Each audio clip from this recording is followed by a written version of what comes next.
everyone. Welcome to Run It Back on the Raptors Republic Network. I'm your host, Zulfi Sheikh, once again joined by Coty Wiles while Kyle Ramnarine is on a bit of a break. Thank you once again to Coty for gracing our screens here to recap another week of Raptors basketball. A bit of an up and down week of action, so we'll dive into everything. But with that being said, let's run it back. Let's get into this week's action. 3 games to recap, beginning with the Big Easy. Going back to March 5th, the Raptors hosted the New Orleans Pelicans at Scotiabank Arena. And if anyone remembers their last game, I don't know why you'd want to, the Raptors were blown out by 38 points, one of their worst losses in franchise history. And some way, somehow, they topped it in this one. This was not a close contest at practically any point. The Raptors lost every single quarter of play, and a lot of that was thanks to Trey Murphy III, who came off the bench and canned 10 triples. That's right, 10. He was just on fire. He finished with 34 points in 29 minutes of play as the Pelicans led by as many as 43 points in this contest. Now, New Orleans were better shooting from the field, distance, they were better rebounding, plus 17 to be exact, more assists, practically any major stat you could think of, and the Pels simply dominated as they handed the Raptors a 139-98 loss. Not much else to recap there. The 41-point blowout was the 5th biggest margin of defeat in franchise history. The last time the Raptors lost by 40 plus at home, they played in the Sky Dome circa 1996. Talk about a throwback. Following that beatdown, the Raptors left town, no, not out of shame, but to begin a 4-game road trip beginning in Phoenix to take on the Suns. And oh boy, was it looking like it was going to be another massive blowout early in this one. The Raptors began the game sending heavy double teams on defense towards Bradley Beal, but more so Kevin Durant. And it's not an awful idea, but in the meantime, they were leaving Grayson Allen open, who leads the league in 3-point percentage. And Allen absolutely made the Raptors pay, drilling 7 of his 8 triples in the first quarter for 21 points. Talk about on fire in the desert heat. Now, thankfully, the Raptors adjusted and allowed Allen to knock down just one more triple the rest of the game as they faced a 13-point deficit at halftime. Now, in the second half, things really did open up for Toronto thanks to RJ Barrett, who did have a slow half in the first half, but he began getting aggressive with his looks. He finished with 23, and Gary Trent Jr. did his thing throughout this game, drilling 5 threes en route to a 30-point performance, but it was mostly the crafty play of Emmanuel quickly that got him back in this. IQ finished with 18 dimes, a career high, as he was simply masterful dishing the ball, showing a lot of patience while making reads throughout the game. He finished with just 2 turnovers, and subsequently he was also picking some smart opportunities to attack and score after creating for others, really opening things up for him. Now, the Raptors made it as close as 3 points in the fourth quarter as the comeback was looking real, but the firepower of Beal and Durant ultimately proved to be too much in the end as they hit clutch shots and put the Dinos away. Now, it ended up being 120-113 the final after a spirited comeback. That brings us to game number 2 of the road trip and the final bit of action this week as the Raptors took on the Portland Trail Blazers, who had lost 3 in a row coming into this game. But lucky for them, the Raptors still haven't figured out how to start games strong as they got outworked through the first quarter. They ended the frame down 17 points and managed to score just 16 in the first 12 minutes. And that deficit remained until halftime, which is just not a good look. Now, part of that was the play of DeAndre Ayton, who was having his way in the paint and on the glass. He finished with 30 points and 19 rebounds. The Blazers finished a +9 on rebounds, +10 on paint points, and just faced little to no resistance inside without Barnes and Poeltl there. Thankfully, Toronto turned it up in the second half, and by the end of the third quarter, the margin was down from 17 to 11, and it was largely thanks to IQ and GTJ, who finished with 29 and 23 points respectively, and IQ was fired up in this one, especially after hitting a big 3. Now, the fourth quarter is when the Raptors really did shine, or should I say Chris Boucher really shined. The vet went from a string of DNP CDs to getting a chunk of minutes against the Suns, to then playing 31 minutes against the Blazers, and he continued to do what we all know he can. His energy was electric, and he made some absolutely crucial plays down the stretch.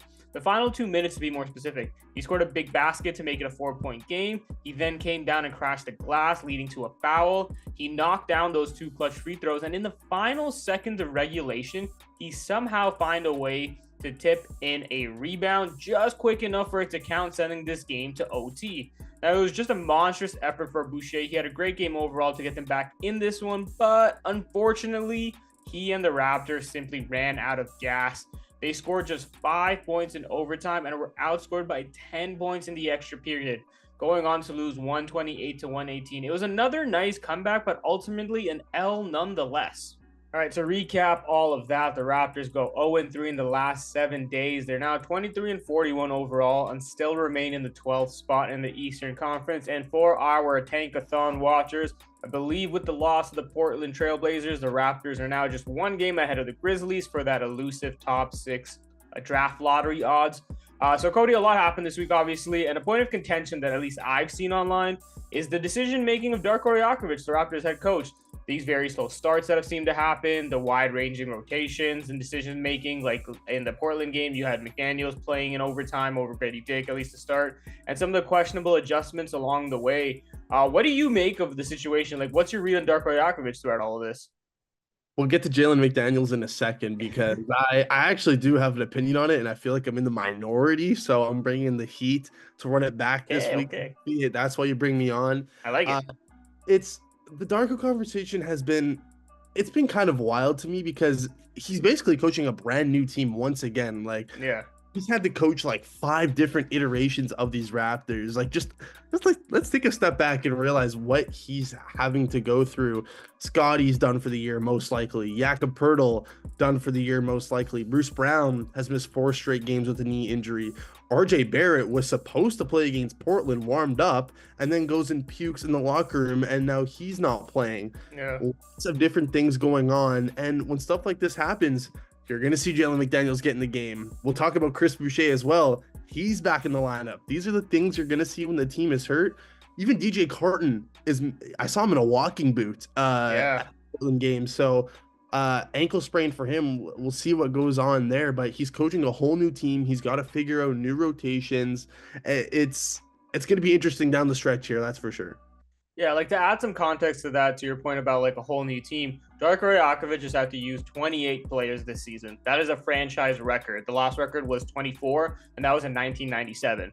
So clearly he's had to go through a lot. And mind you, as a rookie head coach, and a lot of that has had to been like making adjustments on the fly, learning who your franchise cornerstone is on the fly. When you have a Pascal Siakam and OG Anunoby there to start the year, and that changes, adding in 2 new guys, obviously, and quickly, and RJ Barrett, all while Scotty Barnes is still doing his thing, figuring it out. And like you said, all the injuries and stuff in between. It was funny the first half of the season. I think a lot of us were saying, "Oh, look, the Raptors are pretty healthy this year. Not too many injuries."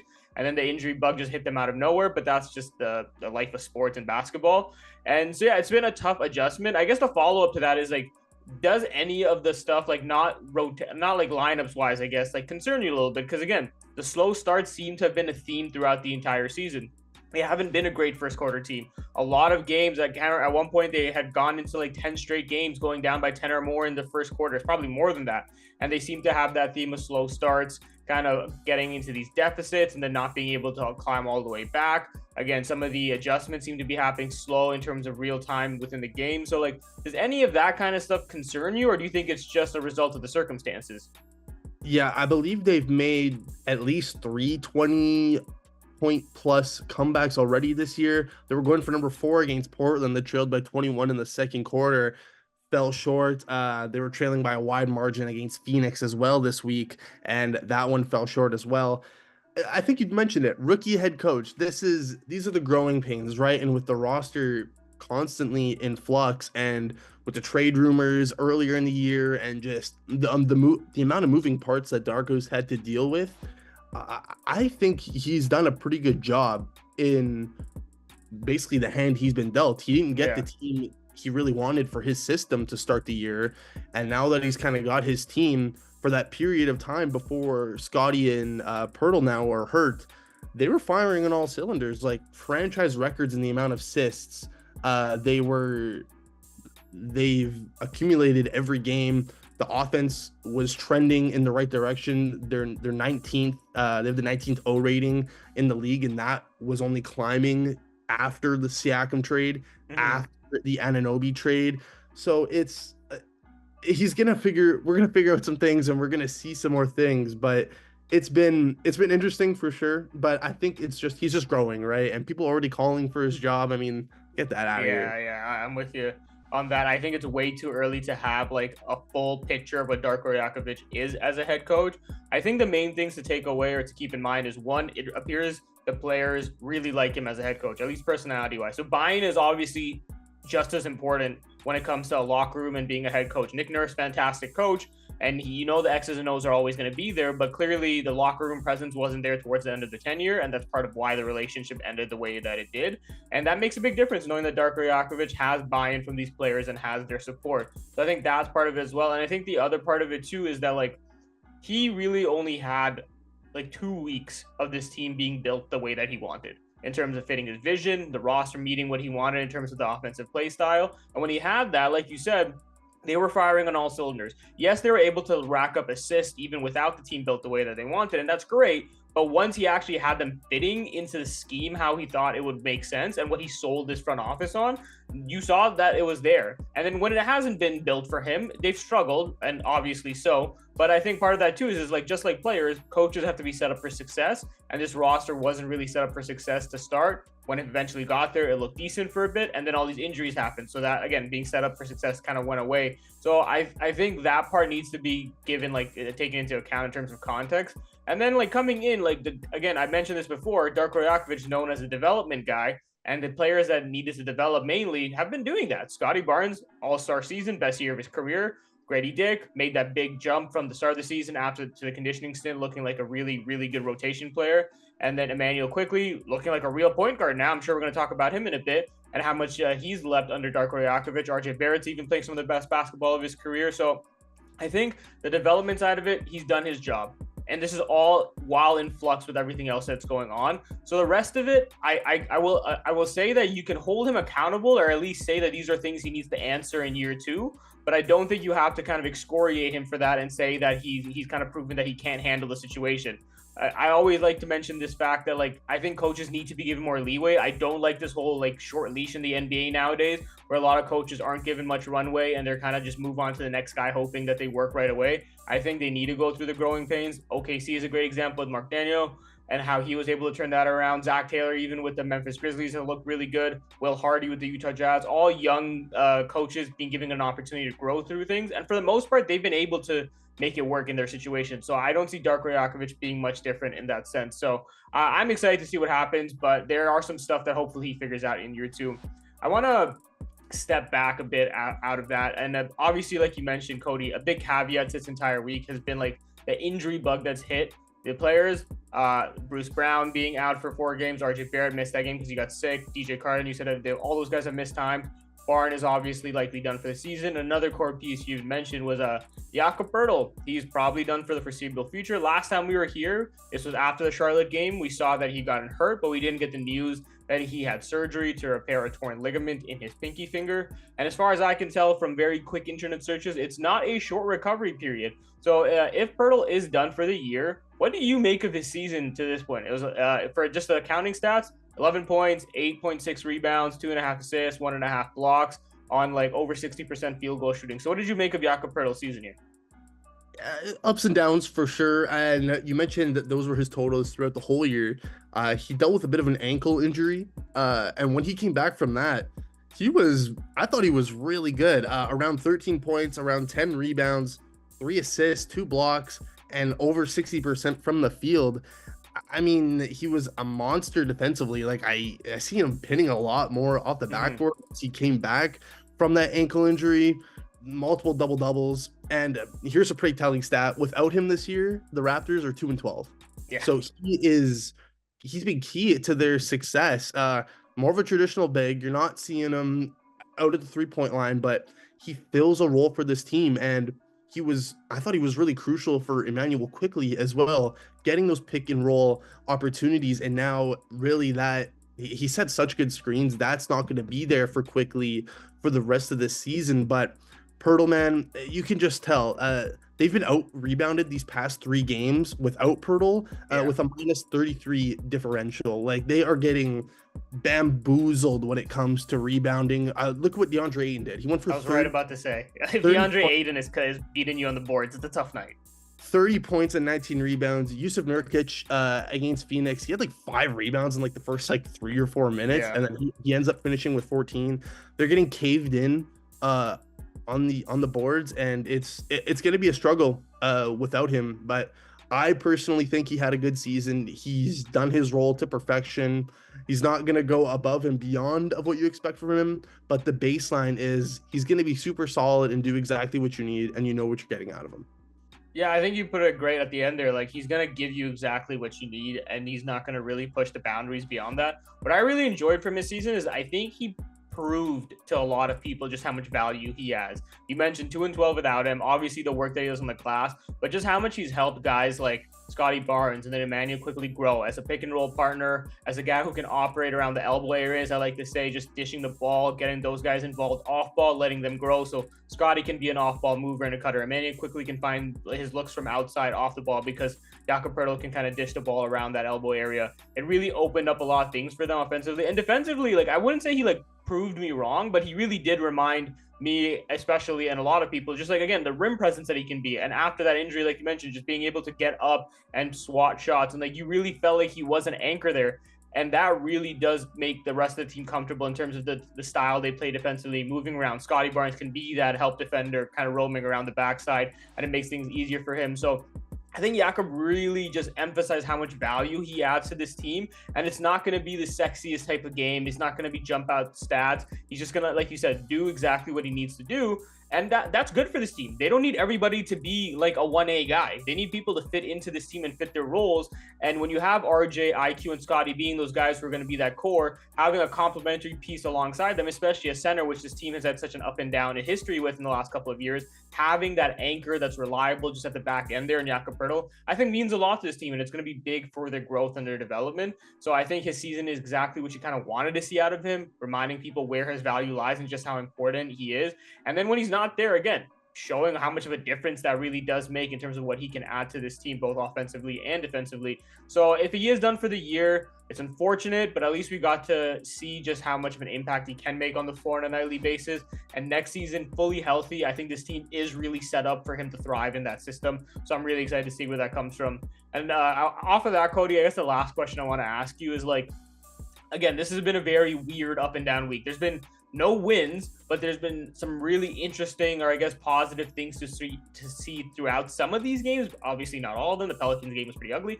But just seeing these type of comebacks and these spirited efforts where they kind of start to figure things out in game, and the player development that you kind of notice in it. So quickly, obviously having some pretty impressive games start all this. Does that help stomach some of these ugly starts or these real butt kickings in New Orleans? Or is there any concerns that maybe this is breeding some bad habits that they might not be able to shake come next season? Yeah, I feel like you can. I understand if you're on either side of the fence here. Obviously, you don't want to be going down by 20 points or 15 points, which is something they've been doing pretty consistently after these bad starts. But it is one thing to say, hey, they aren't quitting. Darko, you talked about buying in earlier. They're fighting and they're competing tooth and nail. We'll talk about Chris Boucher more, but he's somebody who didn't play for he's getting his first consistent minutes since January. Yeah. He's fighting for this 21-34 team, and he's giving it his all. That speaks a lot about Chris Boucher, and a lot of players are doing that as well. And I think it's a good thing with the amount of injuries and everything. It's tough to see them really getting out to good starts or just winning games in general, as much as that hurts me to say. So the fact that they're staying in these games, fighting tooth and nail when it doesn't seem like they'll be able to come back, is, I think, a positive.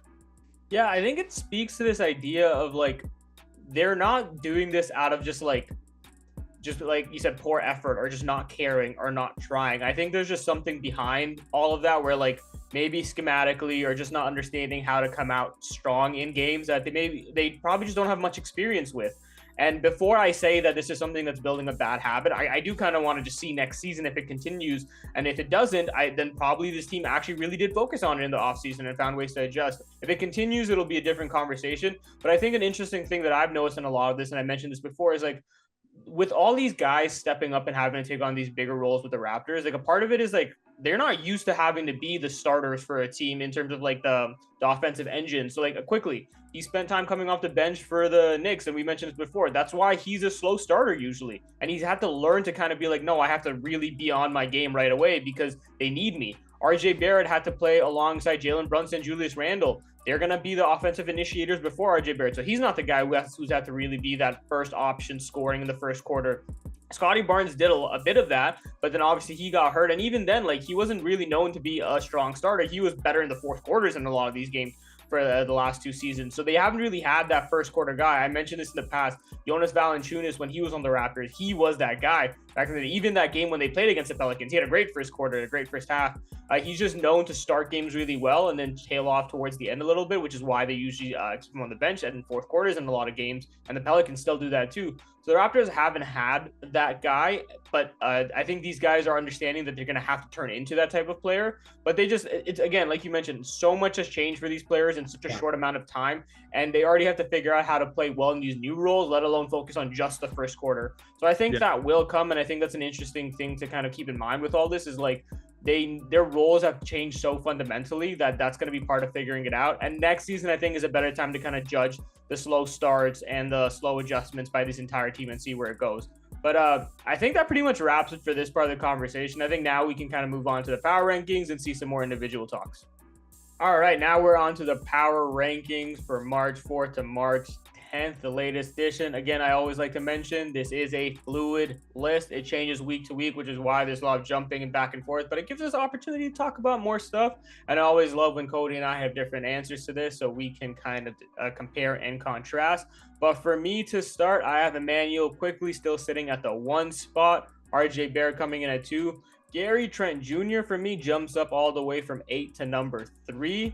Scotty Barnes for me is at the 4 spot, not going down 1. Jakob Poeltl is at the 5, also going down a spot. Chris Boucher jumps up to number 6. Kelly Olynyk is up as well from 8 to 7. And I got Grady Dick going down a spot to 8. Javon Freeman-Liberty makes the move to number 9. Ochai Agbaji is at number 10. Bruce Brown is at 11. Jordan Nwora at 12. Jalen McDaniels at 13, Garrett Temple at 14. I do also want to mention the 2 ways I've changed since we last spoke. Literally the day after we recorded and put it out, a lot of change happened for the 905 and 2-way guys. DJ Carden, Jonte Porter, and now Mamadou Gay are the 2-way contracts. Marquise Noel, unfortunately, was waived. He's still with the 905. He's still in that process, recovering from his hamstring injury. So we can maybe have a chat about him at a different day. But Coty, starting there, what do you see here? What do you want to chat about? We got to start with Immanuel Quickley, right? Like, I have him at 1 as well. What a week it's been for Quickley. I feel like this is what myself, you, a lot of Raptors fans kind of pictured when we heard Immanuel Quickley was coming back in that OG Anunoby trade. 22.5 points, 10.5 assists, 6.5 rebounds. Zulfi, 41.6% from 3 on 8 attempts per game. I mean, he's had a wonderful week. Hasn't come in any wins, but it's not been because of his play. And really, since post All-Star break, he's been one of the best players in the league. 21.5 points, 7 assists, 6 rebounds. They showed it on the broadcast against the Trailblazers.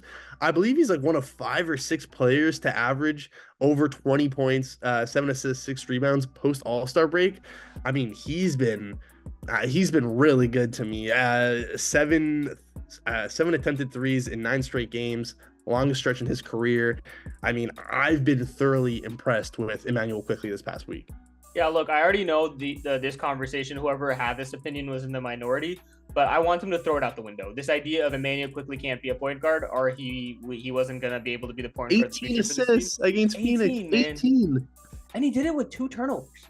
2 turnovers and 18 assists. And that game specifically against the Suns, what I loved about it so much is that he just showed his patience and ability to just read the game and kind of react off of it. And that's what a lot of point guards do. Again, we talked about it. It's funny because like usually you say, especially in today's NBA, score first, create that scoring gravity, be that threat, and then be able to play make out of it. And in this game, he kind of did the opposite. And I think the reason why that was smart is because he knew he was going to have a tough time creating opportunities right away. I noticed it in that Suns game where he had Grayson Allen on him. He gets to switch off. Then you have Kevin Durant, 7-footer, basically guarding you, who's very mobile and lengthy. That's not easy for Immanuel Quickley.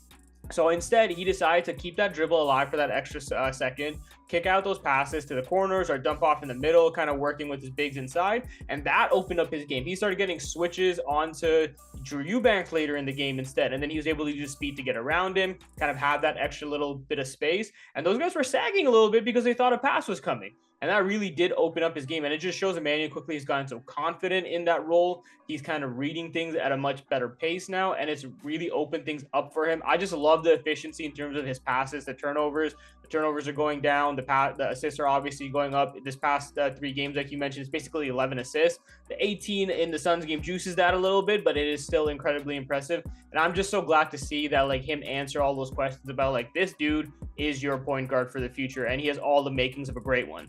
Yeah, he's playing a different role, right, than he was asked to play in New York.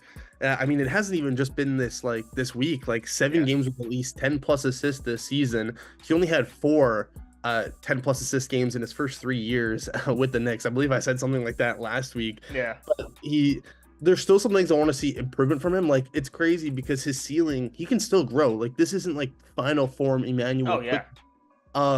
Something I believe we talked about this last week as well. Still against the physical, bigger guard / wings, I'm worried about how he's able to, get around them, get downhill. He kind of struggles in those areas. Like last week, we talked about Moses Moody, Andrew Nembhard, Josh Green were the matchups, and he had Herb Jones on him against New Orleans, and that is not an easy matchup for anybody in the league, let alone a smaller guard like Emmanuel quickly.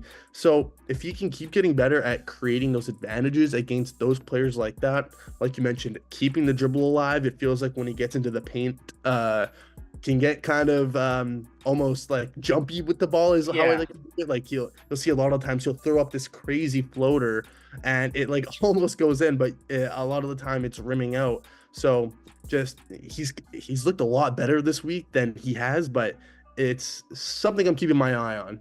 Yeah.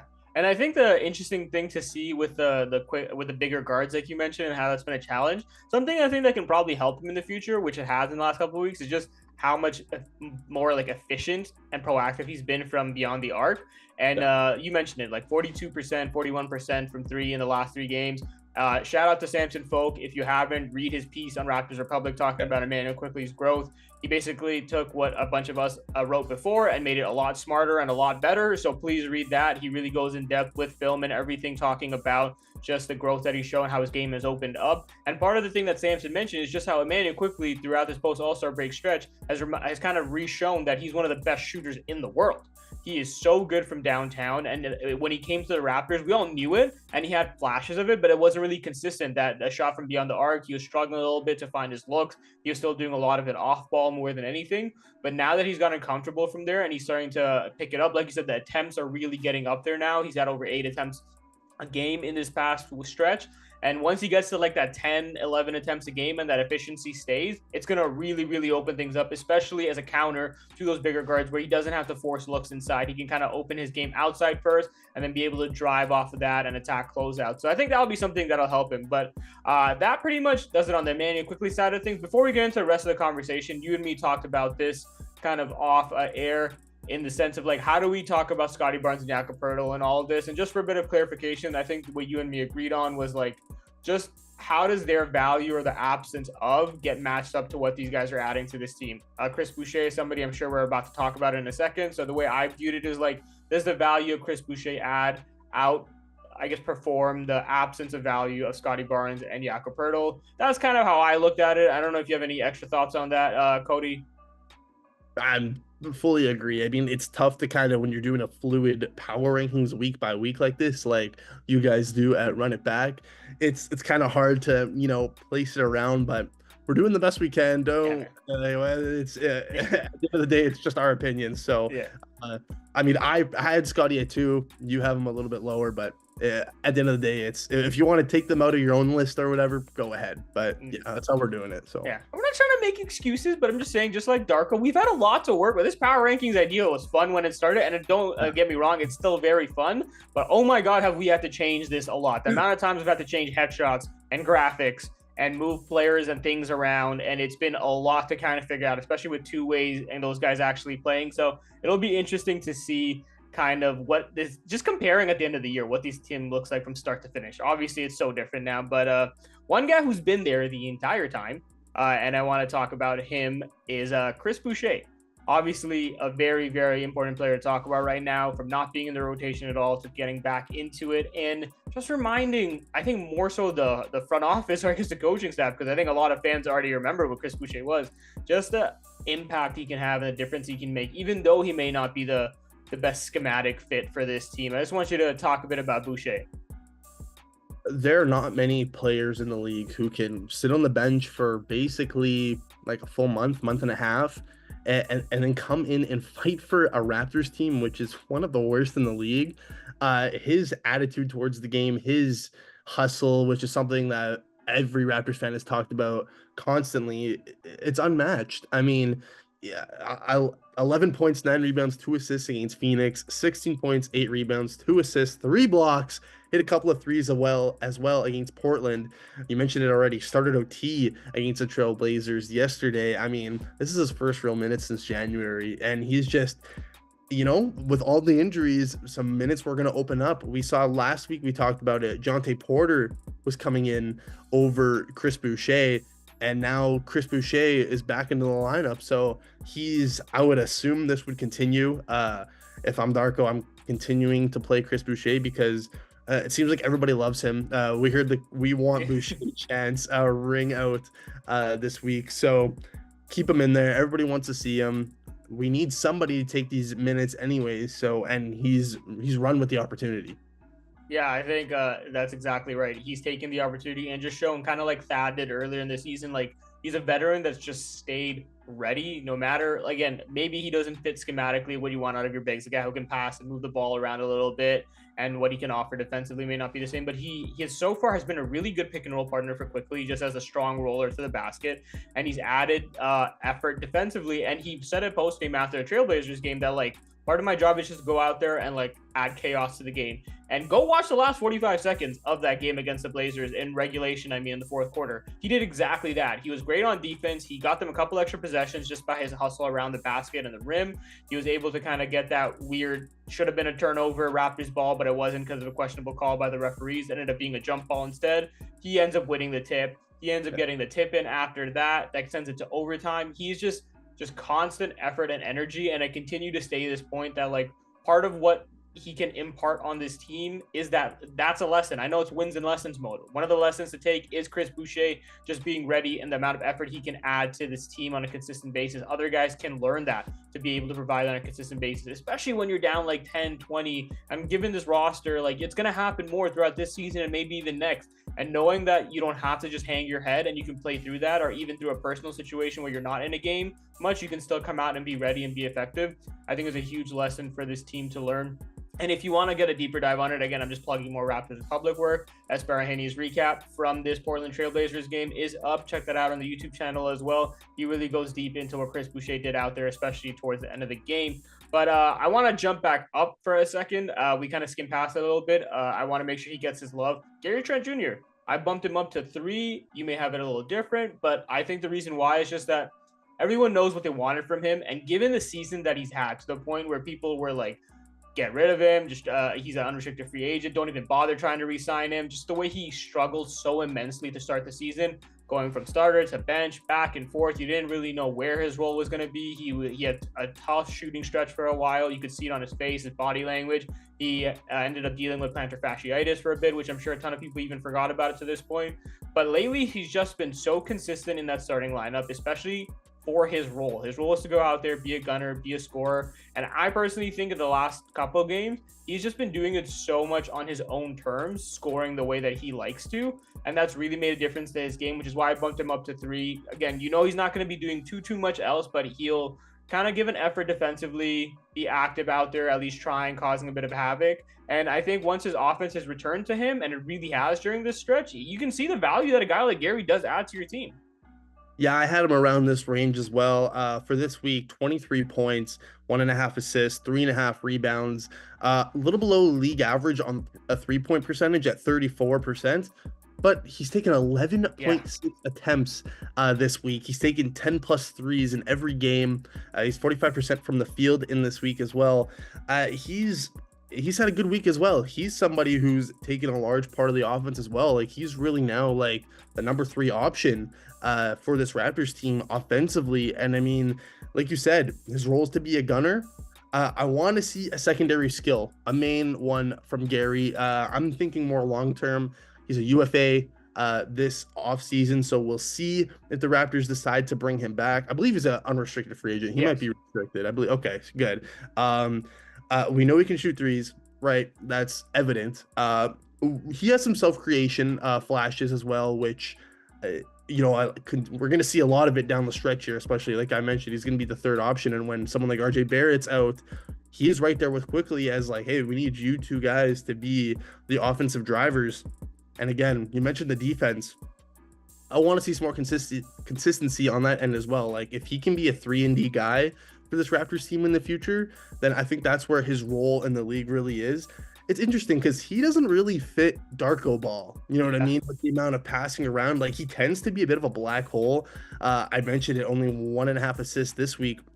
During the 24 consecutive games as a starter, he's been for Toronto, just over 1 assist. Like he's not really fitting Darko ball, but there is value in, hey, we just need you to go get a bucket. We just need you to hit some threes. And that's something he's needed for the Raptors have needed. And he's put together, you mentioned a good stretch as a starter here, 24 consecutive games, 15 points, just over an assist, around 3 rebounds, just over a steal, 40% from 3 on 7.5 attempts per game. So he's put together probably one of the best stretches of his Raptors career through this games as a starter and this past week.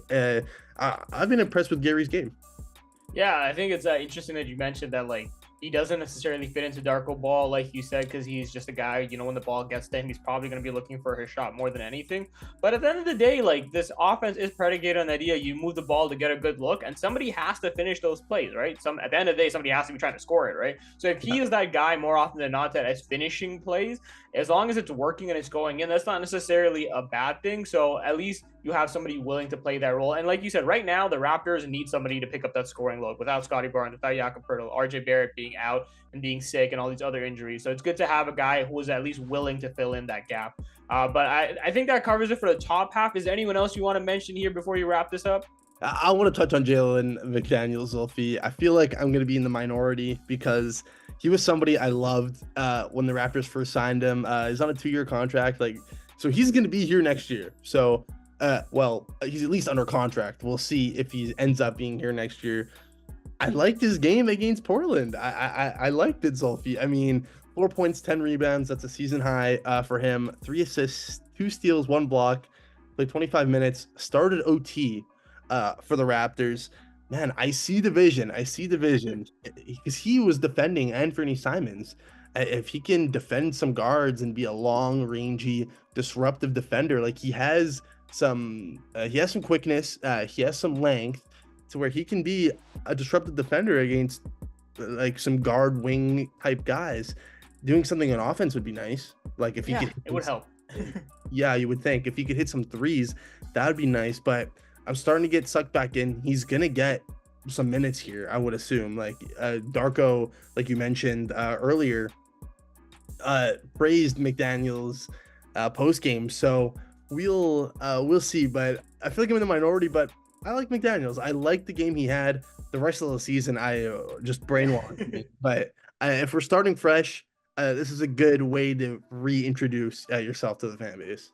Yeah, I would just assume you're probably in the minority. I don't think there's a lot of Jalen McDaniels fans right now. I know I've been pretty critical of his game, but I think you're right in the sense that this front office or this coaching staff is going to give him an opportunity. We saw in the past when Jalen McDaniels shows productivity in games that he does get a second opportunity more often than not. And like you even mentioned there, Darko Rajakovic was complimentary of those 10 rebounds in that game against Portland. So I think for him, the biggest part is that like take it in baby steps. You don't have to come back out and try to produce on both ends right away. We know offensively it's probably not going to be there very often, but the reality is he is signed for another year. There was high hopes for him coming in, and I think if he wants to rebuild that, it's not going to come overnight. It's not going to be trying to do everything all at once. We saw earlier in the season, it was against the Boston Celtics, that he had a really, really good game and really provided a lot of energy and juice in that. But then the game against the Pistons right after, the one where the Pistons snapped their insane streak of 30, I think it was over 30 straight losses or whatever it was, 28, I think.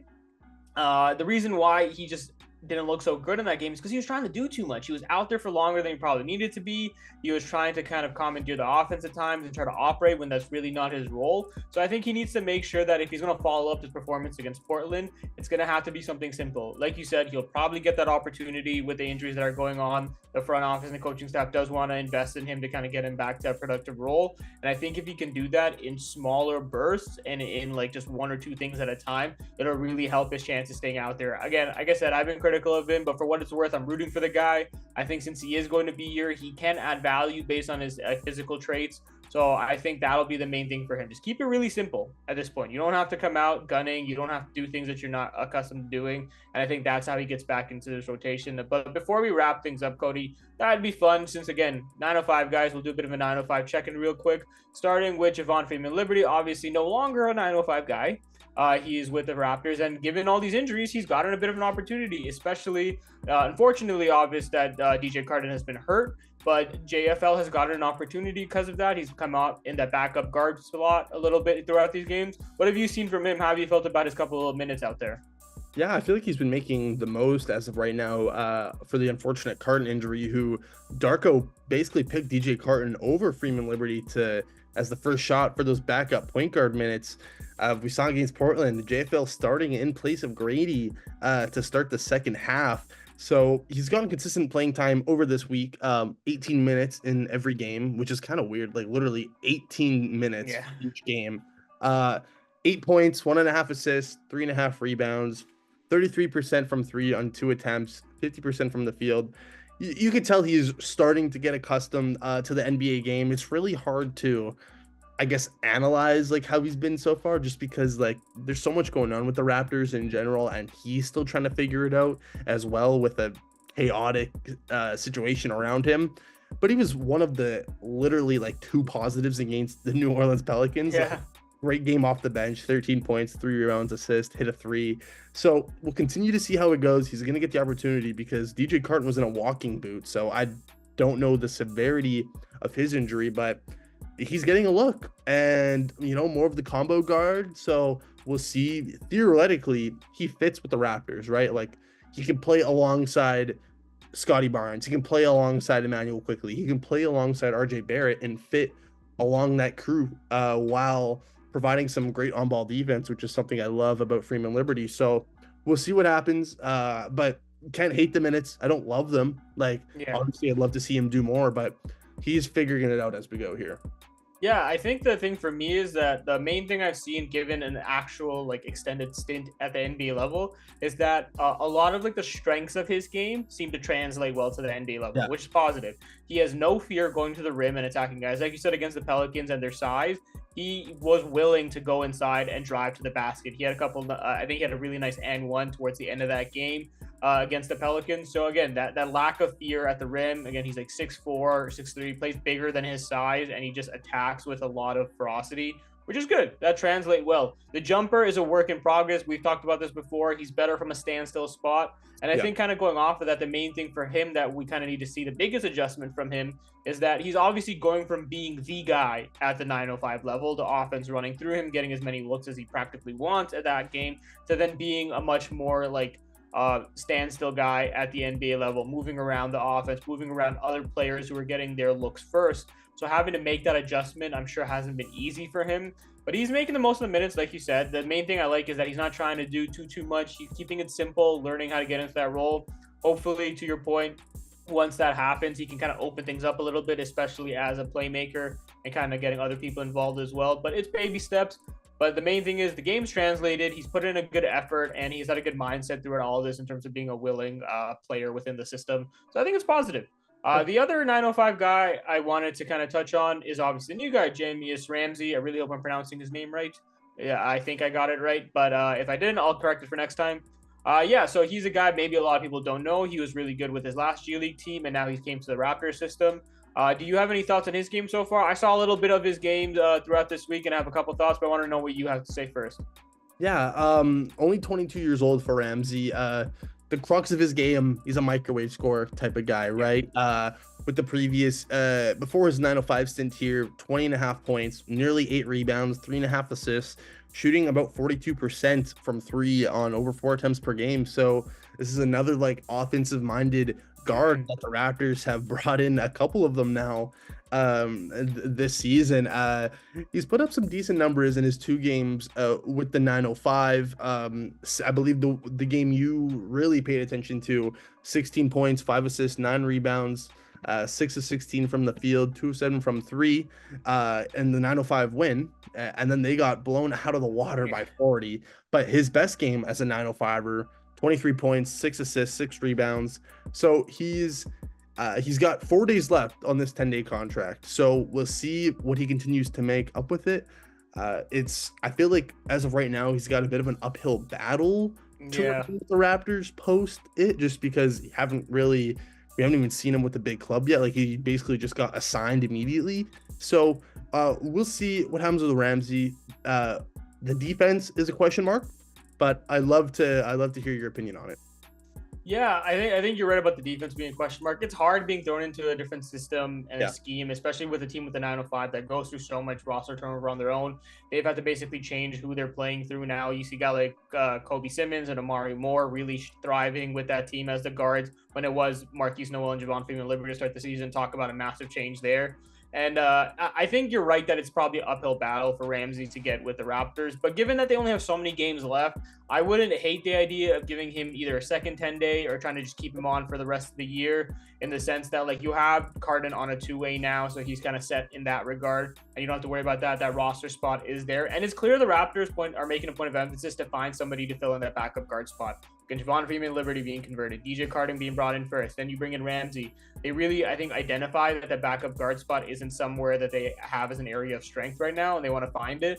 And if he can even just be a 6-man type of guy, I think it could eventually fit in. It's worth continuing to take a look at him. The one thing I did like about him in the game that I did see, and I watched a little bit of the highlights from the blowout, like you mentioned, he has this like sense of patience to his game.